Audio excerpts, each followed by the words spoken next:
ఆంధ్రప్రదేశ్ ముఖ్యమంత్రి నారా చంద్రబాబు నాయుడు ఆదేశాల మేరకు కూటమి ప్రభుత్వం ఆధ్వర్యంలో ఈ నెల 20 నుండి అక్టోబర్ 20వ తేదీ వరకు జరిపే ఇది మంచి ప్రభుత్వం అనే స్టిక్కర్లను కరపత్రాలను ఎంపీపీ ఏచూరి సునీత సాయి శంకర్ విడుదల చేశారు. శుక్రవారం ఎంపీడీఓ కార్యాలయంలో ఏర్పాటు చేసిన గ్రామ పంచాయతీ సెక్రటరీల సమావేశంలో పాల్గొని మాట్లాడారు. ఇది మంచి ప్రభుత్వానికి సంబంధించిన స్టిక్కర్లను కరపత్రాలను గ్రామ పంచాయతీ సెక్రటరీలకు అందజేశారు. కూటమి ప్రభుత్వం 100 రోజుల్లో సాధించిన ప్రగతిని విజయాలను ప్రచారం చేయడానికి మండల ప్రోగ్రాం షెడ్యూల్ను తయారు చేశారు.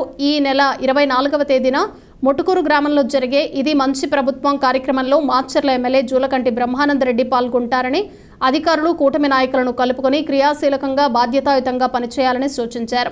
అనంతరం ప్రతి గ్రామంలో అధికారులు, కూటమి నాయకులు, కార్యకర్తలు ఇంటింటి ప్రచారం గావించారు.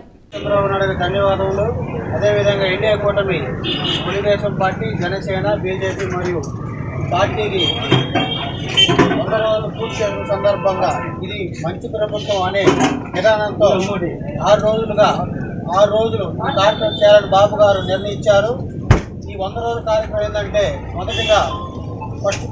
ఫస్ట్ తారీఖుగా పింఛన్లు, రెండోది 5 రూపాయలకి అన్నా క్యాంటీన్లు, మూడోది ప్రజలకు నిద్ర లేకుండా చేసిన ల్యాండ్ టైటిల్ యాక్ట్ను రద్దు చేసి పూర్తిగా మన రైతులకి శాశ్వతంగా పరిష్కారం చేయాలని చూశారు.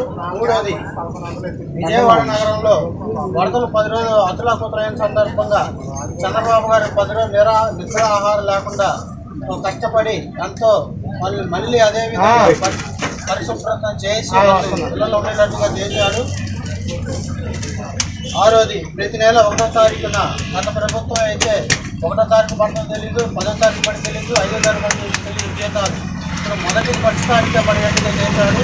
అందుకోసం 6 పథకాలు ప్రవేశపెట్టిన సందర్భంగా 100 రోజులు పూర్తి సందర్భంగా ఇది మన మంచి ప్రభుత్వం అని చంద్రబాబు గారు ప్రజలలో తీసుకెళ్లాలని భావించి ఈ కార్యక్రమం రూపొందించారు.